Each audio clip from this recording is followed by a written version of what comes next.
Hi, everybody. If you are with us, that means you have joined us for this week's episode of Ask the Expert online. And as you know, or may or may not know, we started this because over the years, something that I've done in my business is invite local business owners and managers in for a happy hour. And I'd invite my clients and they could come bring their list of questions. And so when the shutdown started, Jennifer's my marketing listing manager, we're brainstorming how can we keep supporting local business and get really good information in the hands of people. And we started doing Ask the Expert every week. We're doing it every other week now because people are busier again and things are opening back up. But it's still such a good way to welcome local businesses. And so this week, we're welcoming my friend and local business owner, Rick Reinsch. Hi, Rick. Hi, everybody. Thank you for joining us. Rick owns a company called Digital Recollections, and he has been helping people. He started as a graphic designer, so he's got the skills, but he started helping people when he had a family project. Let's see, he's been in the design world for 25 years and owner of Digital Recollections for 11. And what happened is he helped some of his family members take, was it a film, Rick, that you took? 8mm film. And he restored it and presented to them in a digital format so they could watch it over and over again. And it made such an impact on the family members and on him that he really, and how he helped them in that sense, that he realized this was something he could do and do it as a business and help other people capture those family memories and things that people thought they didn't have access to anymore. So he now gets people from all over the country. I don't know, have you ever gotten anybody outside the country, Rick? Not outside yet. Okay. Well, I'm sure country. Soon to come. So Rick is based out of Crystal City, but he serves the whole metro region and he's had people from all over the country. And he can take anything from old photos, 8mm, 16mm film, things that have been ruined. And we're going to get into this in a little more detail later. But I applaud Rick for what he does because it's hard to find somebody who does what he does, and he does it really well, and he cares about what he's doing, which you'll hear more. So we'll hear more from Rick in a few minutes. We're going to have a conversation and ask some questions. And if we have time at the end, we'll take some of your questions, which you can send to us through the Facebook connection. And if not, I will make sure you have Rick's information at the end and you can reach out to him. He's super happy to help answer your questions. So we'll get to that part in a minute. And I also wanted to ask you, if you think this would be good information for somebody else, please share it with them. Through Facebook. We're going to have it live. Well, live. It is live. We're going to have it on YouTube also, so it can be accessed later. And we can always make it available to you. If you forget how to get to it, reach out to us and we will make sure you can get your hands on it. So I real quick like to always give, because I get a lot of questions about it, a real estate update. And we're only going to spend a brief amount of time on this, but we have really good news today because the COVID concerns started late February, early March, the shutdown mid-March, but June 7th through June 13 was the first week period since all this started that we actually had an increase in contract activity throughout the metro region, Maryland, DC, Virginia, since the shutdown started. So what that means is we had more properties go under contract for that time period this year than we did the same time period last year. So that would tell us that people's concerns in the marketplace about the pandemic are easing. We've seen properties sell the whole way through this, but contract activity at one point was down almost 50%. And now it is back above where it was this time last year. So really, really good news. Motivated sellers are selling and motivated buyers are buying. And if you have questions about specific areas or your own neighborhood and you want to know where values are or sales or an area you're interested in, reach out to me and I'm happy to go over that with you. So I don't want to belabor that too much, but I did want to share the good news because it is really good news. So we're going to move on now to talk to Rick Reinsch. Again, Rick, thank you so much. Rick from Digital Recollections. And let's just launch right in. Rick, when the pandemic hit, we went into shutdown and you felt it all around you. Things just were closed. There was no traffic. There was no activity and people were stuck in their homes. And a lot of my clients and friends were telling me that for the first time in years, they tackled boxes they hadn't opened since they last moved. They were cleaning out closets. And I'll use myself as an example. I've been going through images that my dad took, old slides, and negatives, and just trying to make heads and tails of them and I've been cleaning out his house, and I found a lot of old family photos. I'm talking no negatives, old yellowed paper, that kind of stuff. And I thought of you because I wondered how I could move through the process more efficiently, surrounded by hundreds and hundreds, maybe thousands of images.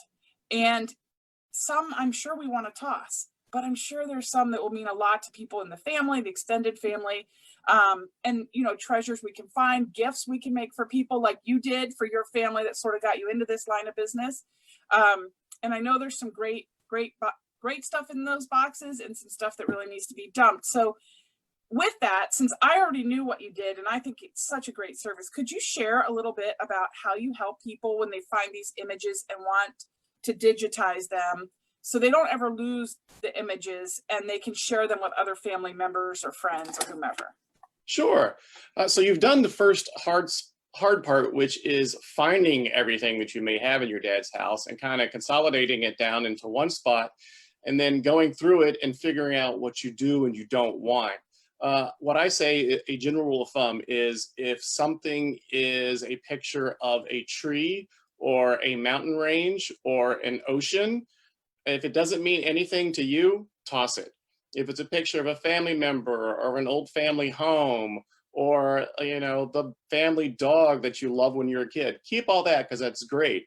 And then organizing it all is very important, because I can't tell you how many times we've gotten a batch of pictures from a client and we don't notice this because when we scan them, they just scan. And when we start to edit them, that they have duplicates. So they've gotten double prints somewhere. Ritz Camera used to offer double prints every time, same price as regular. And they didn't take them out. So we've scanned them now. And then when we start to edit it, we realize, oh, these should actually be gone. You don't really need to have two pictures of you in front of the Big Top Circus.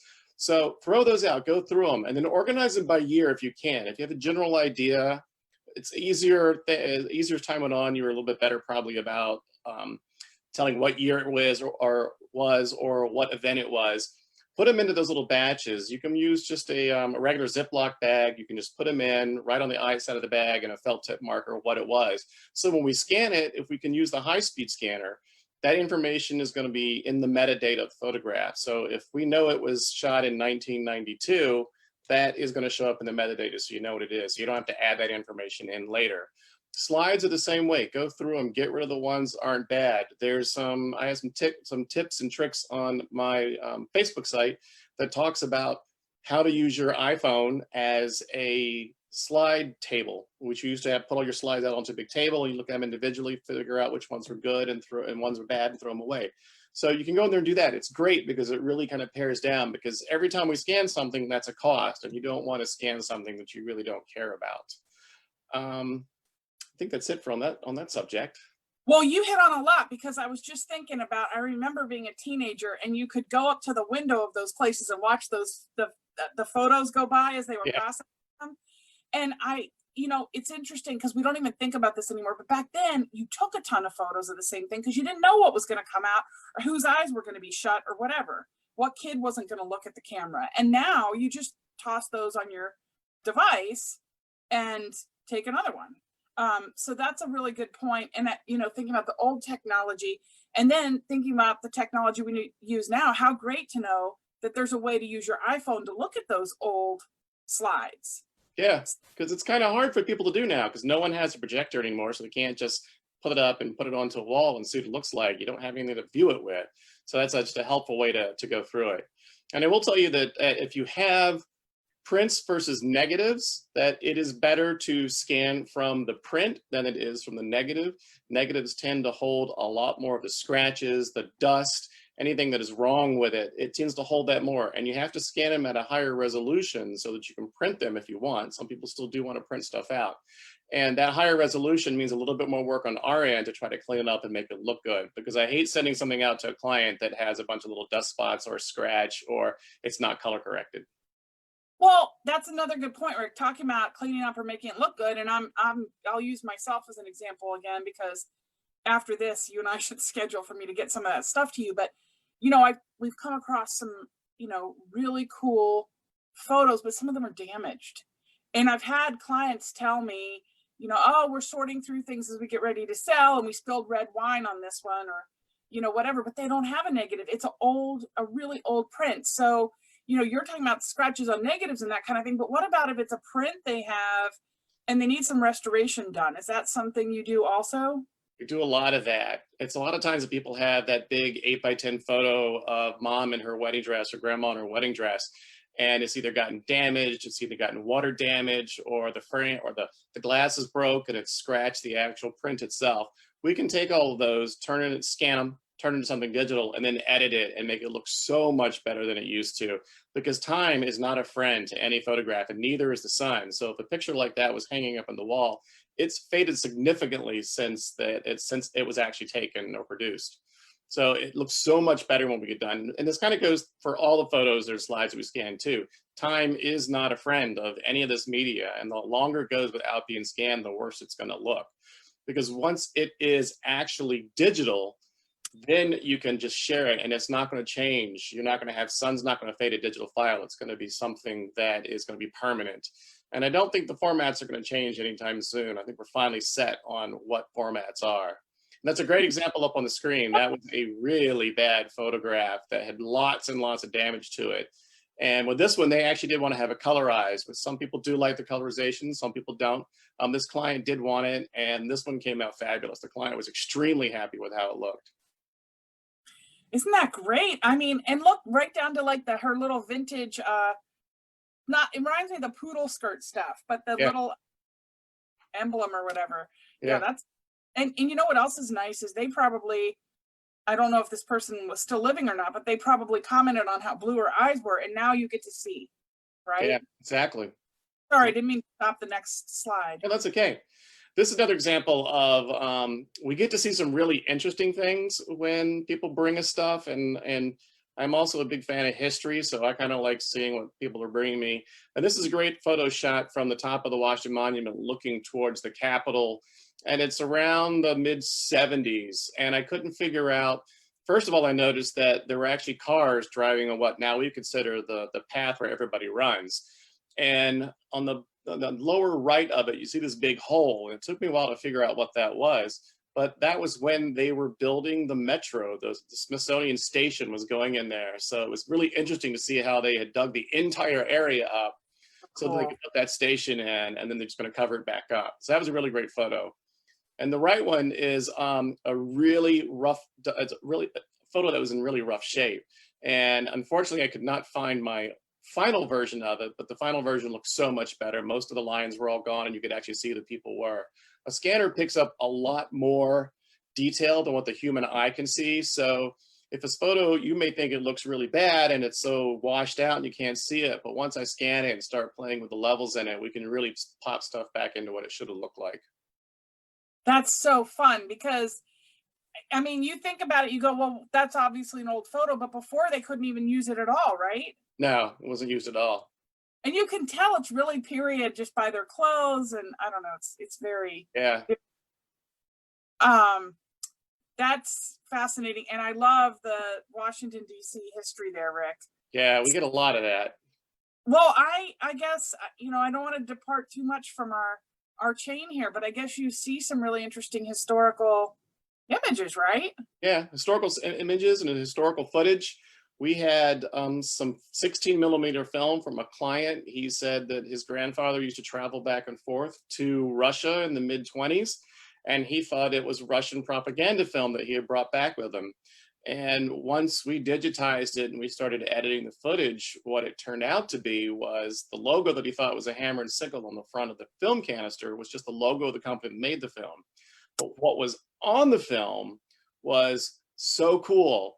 It was a cruise ship that had 4 stacks, and there are not many cruise ships that have 4 stacks. And I looked it up and figured out that it was one of the 3 sisters or the 2 sisters of the Titanic. So there was the Oceanic and the Britannic, and I always forget which one actually sank its first year. It was torpedoed by the Nazis, or no, yeah, by the Germans, not the Nazis. And so this was the sister ship that had survived, and his family had gone on a cruise. So all we could see, they only took video or film actually of the deck. And the deck looks just like you saw it in the movie Titanic. It's just like you imagine the Titanic would be, because all 3 ships were built alike.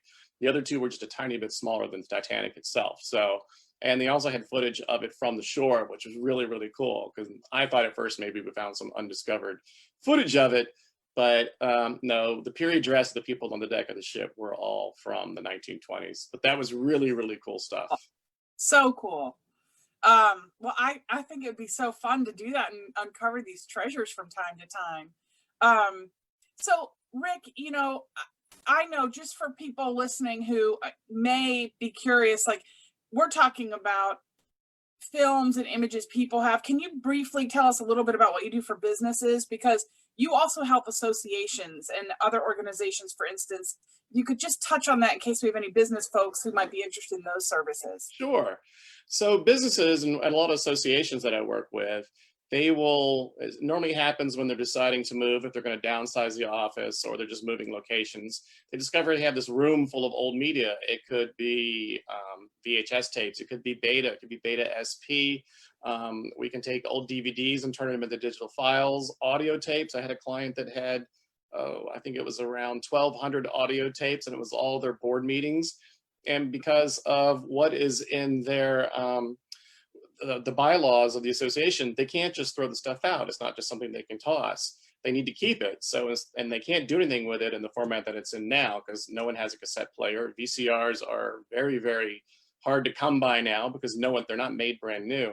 So we have a whole bunch of different types of equipment, and we can take all that old media and turn it into something new so they can store it. A lot of times they give me an Excel sheet and I have to go down and make sure each one is marked correctly, that we know that, yes, we've got this one, this is what the title was.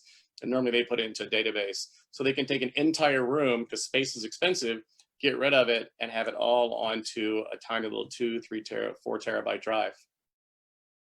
So that's really good to know. Oh, here we go. Here are some professional services that you do. So I see the photo conversion to digital, which we talked about, the 8 to 16 millimeter conversion, VHS Beta to digital files or DVD. If any of my clients are listening and you're getting rid of an old VCR, let me know, because I'll get it to Rick. We'll take it. He burns through those doing these conversions. Audio conversion, reel to reel, cassettes and records. Photo restoration, which we talked about. Custom framing, you know, Rick, I wanted to ask you about that too, because seeing some of these old photos, I was thinking, wouldn't those just be so neat? You put them in a great frame and give them as a gift. I mean, do you do that also? It looks like you do. Yeah, we can go from soup to nuts. So someone can give us an old slide of their dad when he was in the Navy in Vietnam. We can blow it up, put it into like an 8x10, put a mat on it, put a custom frame on it. And so they can give it as a great gift for like a mom, for Mother's Day or Father's Day. Those are big time of the year that we have lots and lots of stuff to do. But they do make great presents, and they look so much better when they've been restored, because sometimes people haven't seen these slides in years, and you forget what dad looked like when he was young and beautiful. You know, this is really good to know, because instead of like ordering off Amazon, which we've all been doing for weeks, right? You know, what if you find one of those old images and you get it to Rick, and you get it in a format where all your brothers and sisters and cousins or whomever can have it, and you frame one for mom or dad or whomever, grandma. I mean, that would be such a special gift. Father's Day is right around the corner. Not that that gives you much time, Rick. Yeah, not much time. But also, we've got the CD and DVD replication, so everybody can have copies of whatever. Right. And if somebody wanted graphic design to a company, and probably more like a business to business thing, that you could do that as well. Yeah. Didn't you tell me a story once about a woman who was the mother of one of your clients? I think she lost her memory, and you had restored something. Yes, we had it was a great client. They were a wealthy family. They were a paper family from Idaho, and they had 16 millimeter film that started in 1928 when her mother was just about 2 years old, and it went all the way up to the late 60s. And it was great stuff, because 16 millimeter, first of all, stays in better shape than what 8 millimeter does. And this was a great little snippet of life. You got to see her as a little kid, growing up, becoming a woman, having kids of her own. And it was really fantastic, because once we finished all of this and she gave it to her mother had dementia and she was pretty far gone. But when she showed her mom the footage, she actually responded to it. She actually had a reaction to what was going on, which is the first time her mom had had anything like that happen in quite a few years. So she was thrilled that she got a little something out of her mom, because it was so tough to get her to respond anymore. Dementia is very, very tough. But she also had some really great footage. They had gone to Europe in the mid 30s, and they were panning around some street somewhere in Europe, and they panned up, and you could see the swastika flying, which was, to me, was so surreal, because you see stuff like this on television, but you never see somebody who was just on a vacation in the mid 30s, and that was just what was flying at the time. It was very bizarre.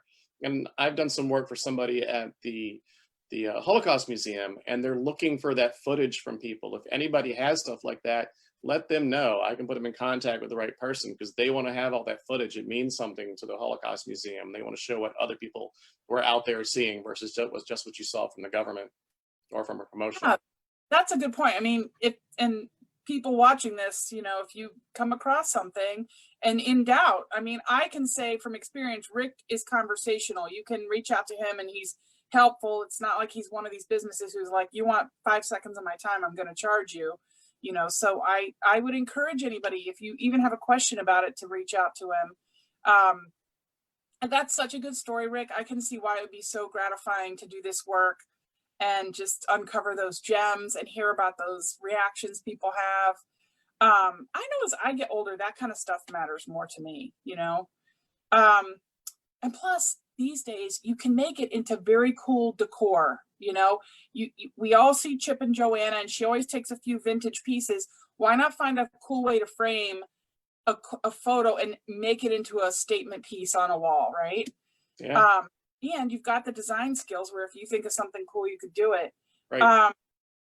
So Rick, I know it would depend completely on like the volume that you're getting, the volume of items and images, and maybe even the medium in which it comes to you. But can you help us understand some of the costs associated with assisting people with this kind of thing? Sure. Yeah, just everything from digitizing, well, go ahead, you go ahead, and then if I have So it's pretty simple. The more you have, the less it's going to be per piece.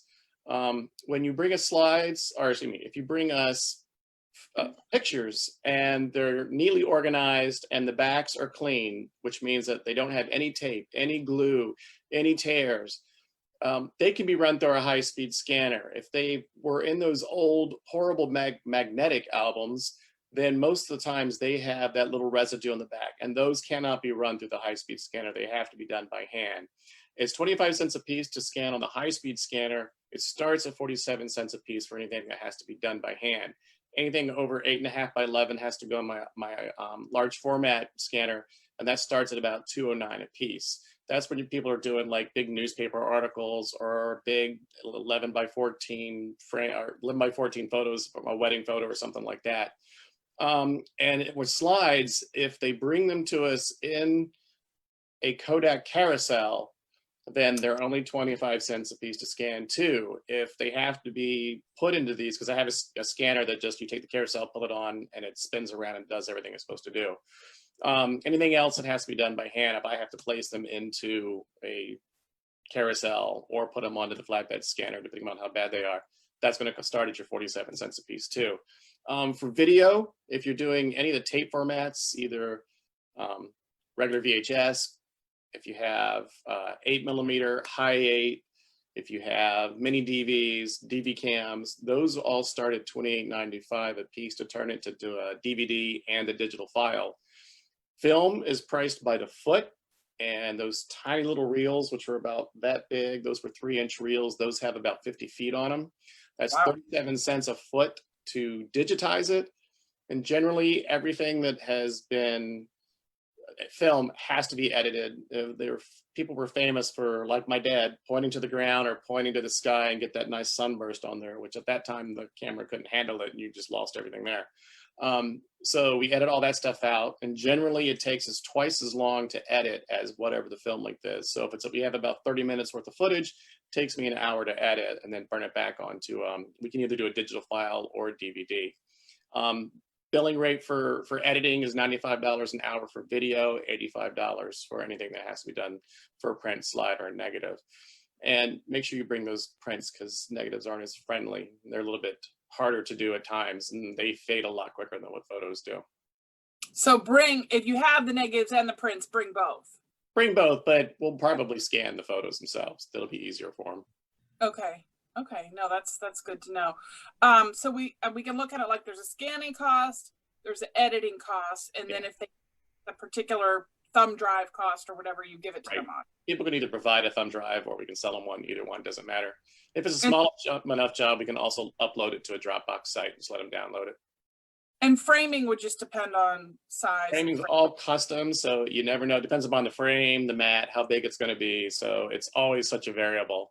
You know, I always say that the frame is always going to be more expensive, or at least 95% of the time. It's going to be more expensive, much more expensive than what the actual piece is. I've got great little pieces we've got that are about this big when we travel overseas that cost us about €5, and it's going to cost me probably $75 to frame it because I always like a nice frame. So right. Makes a difference. It does. Sometimes the frame's better than what's in it. True. I have some nicer frames than some of the prints that are in them. Yeah. So Rick, we're getting close to the end of our time here, but I had made a note to ask you about one of the most interesting projects, but you shared some of those. So I want to see if Jennifer has gotten any questions or anything's come to mind that we should ask you before we're out of time. We did get a question from Lexis Sinclair. She wanted to know if it's possible to bring in old photos that were taped to an old album from the 70s for an evaluation and an estimate. Of course, yes. Generally, if they're taped on, if you can't, never try to force any of the pictures off of one of those old albums. It's better to let us scan the entire page and then we will separate each one of the images out. That's much easier than trying, because most of the time, unless you do it right, it's going to tear, and you don't want to tear those photographs. Yeah, that was a good question. Hi, Lex. I'm so glad you're watching. She's one of my good buddies. We have one more question, and that's just about copyright issues. Copyright issues. If a piece is copyrighted, even if it's really old. Yeah, copyright is kind of the only time you ever really run into copyright issues are on tapes, the formats. Like if someone brings me their collection of Disney movies, we can't do that. The machines will not record what is on those because they have that copyright embedded into the tape. So those can't be done. If it's something that if it's an album, somebody has like an out of print album. If it's been out of print for more than 30 years, we are legally able to do that because I'm not selling them the content, I'm selling them the service that's being done to make it digital. So there's some way you can look it up to see that it's out of print, quote unquote. Yeah. There's a lot of times you can tell if you can't even get it anymore. Very cool. Normally it's like some strange jazz album. Right. I think that was interesting to me too, that you had mentioned you do audio files. So you do a lot of that? Yep, a lot of family histories on tape, a lot of board meeting minutes on tape. We can convert all that to digital. Yeah, very boring stuff. I knew way more about nuclear energy than I ever need to. Well, that's impressive. I wouldn't have guessed that was among your skill sets, Rick. Yeah, me neither. I found myself one time at a happy hour with a couple of engineers talking about cold fusion, and I was thinking, I have my things I'm good at and smart at. This isn't one of them. I was so far out of my league. Sure. Me too. So, Rick, this has been awesome. Thank you so much. We're flashing up your contact information, Digital Recollections, and Rick is just so wonderful to work with. I can't emphasize it enough. He's just a high quality person and a great local business, and really good for you to know about. Please share this with your friends, people you talk to who may have images they want to duplicate or restore, the old family histories, that kind of thing. I think you could really make an impact by giving somebody something special and truly unique. And you'll be supporting great local business while you're at it. Rick, I want to thank you for joining us today. It was really a pleasure to have you. And we're so appreciative that you made the time. Thank you, Ann. You're welcome. It's great. And I just want to say that if you need a local expert in real estate, I happen to know a good one. And I'm happy to talk with you or any of your friends, family, colleagues about their real estate needs. So please do keep me in mind. Also, I'm a local business as well. But I do help people. Actually, I've got a conversation later with somebody who's considering a relocation from one area to another, and they will not be my client, but I will be helping them find a good realtor. So we can do that too. We have an interview process. And then I want to say, join us again. We're a couple weeks out. And, you know, Jennifer, I don't know if you can chime in. I don't have a calendar near me because I'm not in my normal place. But we're going to have another great expert in 2 weeks. We're doing this every other week now. Do you have the date, Jennifer? While she looks, let me say that we've been conversing with an electrician who we'll talk to about safety. So we the 30th. The 30th. Okay. We've been trying to book Lafayette Anderson, who's a local electrician, very good electrician who's very focused on safety issues, and he doesn't leave a job unless things are safe. And he does a safety check in the house, and he's one of our people we're talking to, or maybe about home automation. So we're working on 2 different topics, but we're going to have a great expert, and we hope you'll join us 1 p.m. on Tuesday, the 30th. So thank you for joining today. Please share this with your friends, and we'll see you next time for Ask the Expert Online. Bye. Bye.